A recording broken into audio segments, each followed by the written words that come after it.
It's sort of the shared condition of every artist who cares enough to make something and is brave enough to want it to be seen. Hello, and welcome to the Your Creative Mind podcast. I'm your host, Isolde Trachtenberg. I am so glad you're here with me today because what I want to talk about in this episode is something I've been wanting to address for a long time. And honestly, it's something that I had to sit with before I knew exactly how to say it. I want to talk about visibility, about being seen, about walking into a room full of people in your industry and actually opening your mouth. And I know that probably for a lot of you listening, your whole body just went boing. And here's the thing. You can have more talent in your little finger than the most successful person in your field. You can write plays that deserve to be on Broadway. You can paint canvases that belong in museums. You can compose music that stops people in their tracks. And none of it, not a single bit of it, is going to find its audience if you can't get yourself in the room and say, "Hi, I made something. Let me tell you about it." And that's what I want to talk about and dig into today. And honestly, I'm coming at it from a personal place.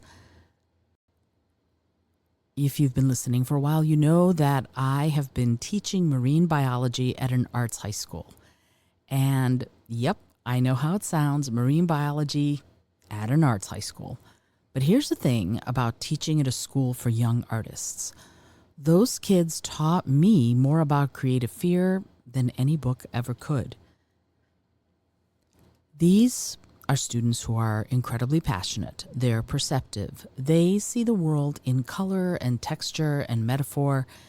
And many of them are also deeply afraid to be seen. And I watched it happen in real time.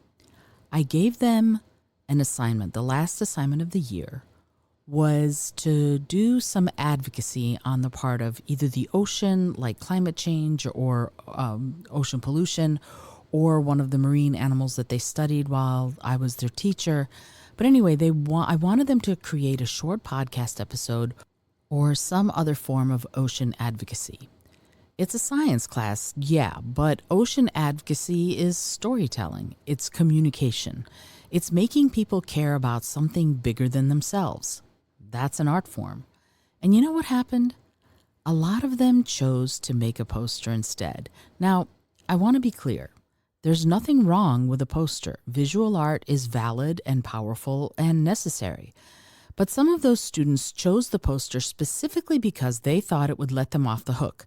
They thought, if I make something people can look at, maybe I won't have to speak. Except then they had to present the poster to the class. And here's where it got really revealing. Several of them came to me at lunch individually, quietly, and said, "Can I just show you? Can I just present to you instead of in front of everyone?" And I said yes, because I'm not in the business of traumatizing young artists, but I also said, we're going to talk about why this feels so hard, because this feeling, you're going to feel it for the rest of your creative life. And we need to build a relationship with it, because here's what I know. The fear doesn't go away just because you grow up. It follows you into grant applications and gallery pitches and auditions and opening nights. The difference between artists who build sustainable creative lives and artists who disappear into isolation, it isn't talent. It's the willingness to be seen, even when it's uncomfortable. So, why don't artists want to network? Why are so many artists reluctant, even terrified to do it? Because I really want to talk about this. I think we do artists a disservice when we just say networking like it's a simple, almost neutral activity. For a lot of us, and research consistently suggests that artists and creative people skew toward introversion, the whole concept of networking feels like a costume that just doesn't fit right. It feels like walking into a room and performing a version of yourself that is louder, more aggressive, and more quote-unquote salesy than you actually are. It feels ucky. It feels fake. It feels like you're handing someone a business card with one hand and picking their pocket with the other.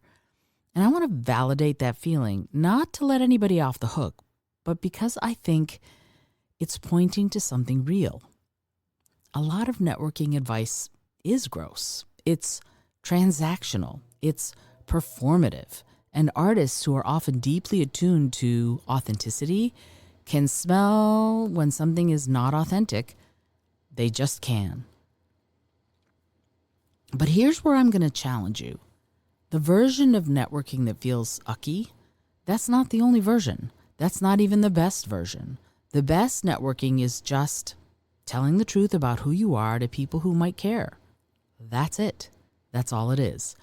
And I think you already know how to do that. You do it every time you make something. The problem isn't that you don't know how to share yourself. The problem, I think, is that you've been told networking looks like a handshake and an elevator pitch, and you've decided that's not you. So you've checked out completely. But checking out, it has a cost, and your work, your creative work, is paying that cost.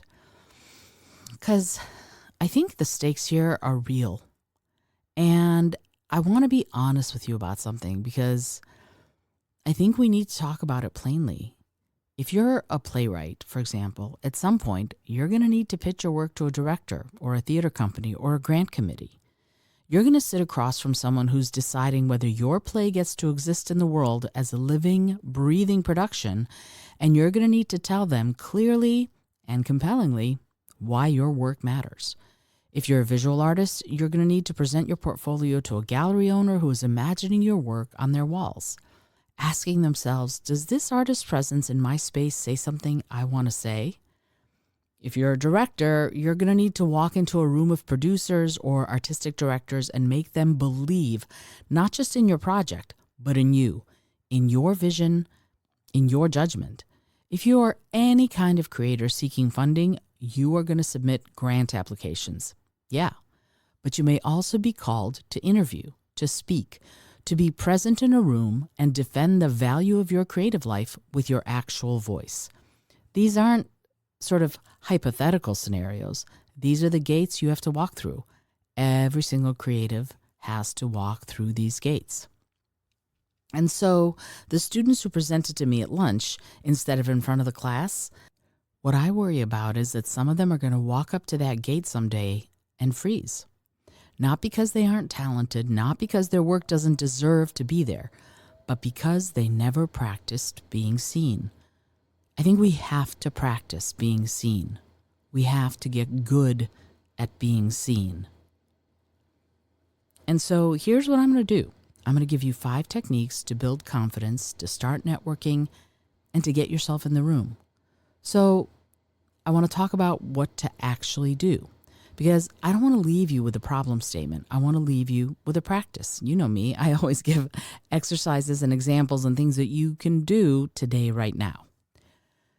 So here are some techniques, real, concrete things you can do that you can start using right now. So first, start with the smallest possible audience and then expand. And this is what I was trying to teach to my students. Even if I didn't have the language for it in the moment, presenting to me at lunch was not a failure. It was step 1. The problem was that step 1 was staying step 1. It wasn't going to be going to step 2 because I'm not their teacher anymore, not really. So for you, I'm going to encourage you to start with one person that you trust. Tell them about your work. Tell them what you're making, what it's about, why it matters to you. Notice what happens in your body. Notice where you get stuck, where you light up, where you speed up because you're nervous. Then do it again with 2 people, then a small group. And maybe you can get other creatives involved and you can all practice in front of each other, because this is the way we build it. And as the group gets bigger, it's going to feel slightly less safe, and that's okay, because you're going to be building confidence. Because confidence, it's not a feeling you wait to have. Confidence is a skill you build by doing the thing badly, repeatedly, until your nervous system stops treating it as a threat. Your exercise this week, find one person, just one, and tell them about something you're currently creating. Not to impress them, not to pitch them, just to say it out loud and hear yourself say it. Okay, here's technique 2. I want you to reframe networking as research and connection, not self-promotion. And here's this thing that I want you to sit with. You're not going to go to an event to sell yourself. You're going to go to an event to learn about the landscape you're working in and to find your people. Your people are out there. Other playwrights who are wrestling with the same questions you are. Directors who are hungry for exactly the kind of story you're telling. Artists who are 5 steps ahead of you and would genuinely love to talk about the road they traveled. When you walk into, for example, a theater industry event and you think of yourself as someone who is there to receive, to learn, to listen, to discover, the pressure eases immediately. You're not performing, you're exploring. And here's the beautiful thing that happens when you approach it that way. People feel it. They feel that you're genuinely curious about them, and that curiosity creates connection faster than any elevator pitch ever will. And you know me, I always talk about curiosity because once and this brings to mind Ted Lasso, right? There's that beautiful meme that goes around from one of the episodes where I think he said it was a Walt Whitman quote that he saw, "Be curious, not judgmental." And I love that. I love the episode because it's the dart playing episode, but also because it's so true. Open up your curiosity, close down your judgmentalism. Right? If that's it's not your judgment, but it's being judgmental. Close down your judgmentalism and see where it takes you. And so here is your mission for you, just you, before your next industry event. Write down 3 serious, real questions that you want to ask other people, not questions that are secretly about you. Questions you actually want answered, like, what was the most surprising thing about getting your first production? Or how did you find your collaborators? Or what are you working on that scares you? That last one might be a little challenging if you just met the person, but if you've been talking to them for a minute or so, see if that would be something that they might want to answer. They might surprise you. Okay, here's the 3rd technique. I want you to develop your I make things sentence. This is specifically for my playwrights, directors, and theater makers, and it addresses something I hear constantly. I don't want to feel like I'm promoting myself. And I'm going to give you a different way to think about introducing yourself professionally. It is not promotion. It is orientation. When you meet someone at a theater event and they ask what you do, you're not advertising. You're telling them who you are so they can decide if there's a conversation worth having. The trick is in the language. Compare these 2 approaches. I'm actually a playwright. I know, shameless, right? I have the script that I'm trying to get produced. It's kind of a weird hybrid of, you know what? Never mind. What do you do? Versus, I write plays. Right now I'm working on a piece about insert a specific thing that is genuinely interesting. What brings you here tonight? Boom. The first version is apologetic. It's self-diminishing. It makes the other person uncomfortable on your behalf. It signals that you don't believe your work deserves space in the room. The second version, it's a door. It's a short, specific, confident statement followed immediately by genuine interest in the other person. It says, I have a creative life and I'm curious about yours. That is not gross self-promotion. That is 2 artists finding each other. Your exercise. Write your I make things sentence right now. 1 sentence. What do you make and what are you working on? Say it out loud. Say it until it sounds like you. Okay, technique 4. Go to industry events with a mission and not a goal. And here's what I mean. There's a difference between a goal and a mission, and it matters here. A goal is, I'm going to go to this opening night event and I'm going to meet someone who can help me get my play produced. A mission is, I'm going to go to this opening night event and I'm going to have one real conversation with someone I haven't met before. Ooh, see the difference? Goals oriented around outcomes you can't control create anxiety, they create disappointment, but missions oriented around actions you can control create agency and forward motion. So, for theater makers specifically, go to readings, go to opening nights, especially of small theater companies. Go to panel discussions, go to the post-show conversations, go to the annual conferences and festivals in your genre. These events are full of people who are exactly like you, people who make things, who care about theater, and who want to talk about it. You don't need to work the room. You need to have one real conversation, just one. And then, if you have the energy, maybe two. The people you meet at these events are not gatekeepers you need to impress. They're fellow travelers. Some of them will become collaborators maybe. Some will become friends, hopefully. Some will open doors you didn't even know existed. But none of that happens if you're not there. Your exercise, your mission, if you will, find one industry event, a reading, a panel, a festival, an opening night that's happening in the next 30 days. Put it in your calendar right now. That's it. Just put it in your calendar. And hopefully, you'll go. Here's the fifth technique. Create a public creative practice, even a tiny one.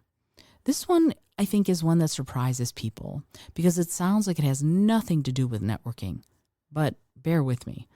One of the quietest, most powerful ways to become visible in your field is to simply document your creative process publicly in a way that feels true to who you are. A newsletter about your writing life, a social media presence where you share what you're reading, what you're wrestling with, what's inspiring you, anything like that. A short podcast like this one, a blog, anything that puts your creative thinking into the world on a regular basis. Here's why this one matters for networking. When you walk into that theater event and meet someone who already reads your newsletter or follows your process, the introduction, that's already happened. The relationship's already started. You're not starting from zero. You're deepening something that already exists. And here's why it matters for confidence. The act of sharing your creative thinking publicly over time normalizes being seen. It builds that muscle. Every time you post, every time you send that newsletter, every time you write about what you're making and why, you're practicing the same fundamental act as standing in front of a room. You're saying, I made something and I want to let you see it. Your exercise or mission, pick a platform, just one, and share one thing about your creative process this week. Not a polished product, not a finished piece, just a moment of honest creative thinking. A question you're sitting with, a choice you made in your work and why. Something real. And here's my thought, a word, I would say, to the artists who are afraid. I've been afraid, and I told this to my students. I used to have a public speaking phobia that would astound you. And I talked about this with my students. So I want to close this episode by going back to that, because here's what I didn't say in class, what I wish I had found the language for then, and what I want to say to you now. The fear you feel when you think about standing up and talking about your work, that fear is not a sign you don't belong. That fear is a sign that your work matters to you. You're afraid because what you've made is real, and the possibility of it being dismissed or misunderstood or overlooked feels threatening. That's not weakness. That's caring. But here's the thing about caring so much that you hide. The world doesn't get to see what you made. And you know me, I've said this before. If you make your art in your bedroom's the only place it's going to see it. So the people who would have loved it never find it. They don't get to see what you've made. The collaborators who would have been transformed by working with you never find out you exist, so you never get a chance to work together. Your fear, it is protecting something precious, and I get that. But your work needs to be in the world more than your fear needs to be honored. So start small. Start with one person and build from there. Develop your sentence, go to one event, document one moment of your process. Do the small thing and do it again. And I want you to know this. every artist you admire, every playwright whose work made you weep, every director whose production changed how you see the world, every single one of them had to walk into a room and say out loud, "I make things. Let me tell you what I'm making." And you can do that too. You're already doing it every time you sit down and create. This is just the next step. Okay, that's the episode for today. I hope something in here gave you a place to start, a reframe to carry with you, or maybe just the reassurance that the fear you feel is not unique to you. It's not just you. We all feel it. It's sort of the shared condition of every artist who cares enough to make something and is brave enough to want it to be seen. And if this episode resonated with you, I would love it if you would share it with an artist in your life who needs to hear it. And wherever you are in your creative journey, whatever you're making, whatever room you're working up the courage to walk into, be curious, be creative, and most of all, be kind.